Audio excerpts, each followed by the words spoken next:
Golden State Warriors, nang ibabaw laban sa Washington Wizards sa pagbabalik ni Curry.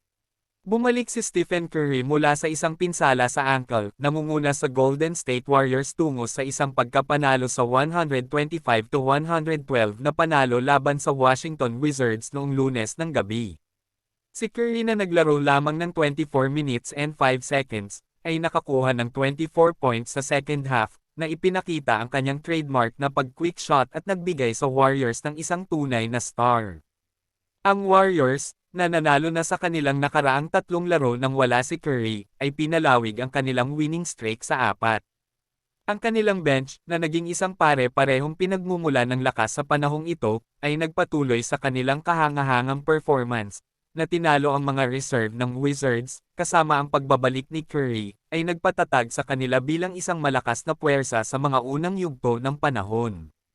Sa kabila ng shoot lamang ng 23% mula sa 3-point range, pinanatili ng Wizards ang laro na malapit sa karamihan ng unang third quarters.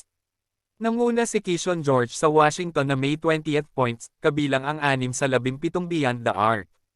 Gayunpaman, ang Wizards ay hindi nakayanan na tugma ang energy ng Warriors, lalo na sa ika-4 na quarter. Humawi ang Warriors sa huling yugto, na tinalo ang Wizards ng mahalagang sandali ang dumating nang ang Wizards ay nahuhuli ng 5 puntos lamang. Tumugon ang Golden State sa isang jumper ni Jonathan Kuminga, na sinusundan ng isang offensive foul ni George at isang clutch 3-pointer ni Lindy Waters III. Ang pagkakasunod-sunod na ito ay nagpalawak ng kalamangan sa 10 points, na epektibong naglagay ng laro sa kanilang kontrol. Ang pagbabalik ni Curry ay nagbibigay ng isang makabuluhang tulong sa atake ng Warriors.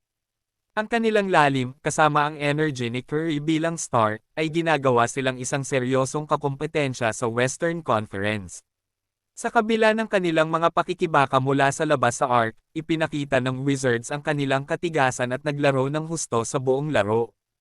Kakailanganin nilang mapabuti ang kanilang kahusayan sa shoot upang makipagkompetensya laban sa mga nangungunang koponan sa liga.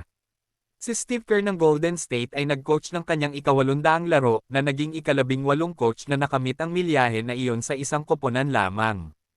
Magsisimula ang Wizards ng isang 5-larong road trip sa Memphis sa Biyernes ng gabi. Ang Warriors ay maglalakbay patungo sa Boston para sa isang laban-laban sa Celtics sa Miyerkules ng gabi.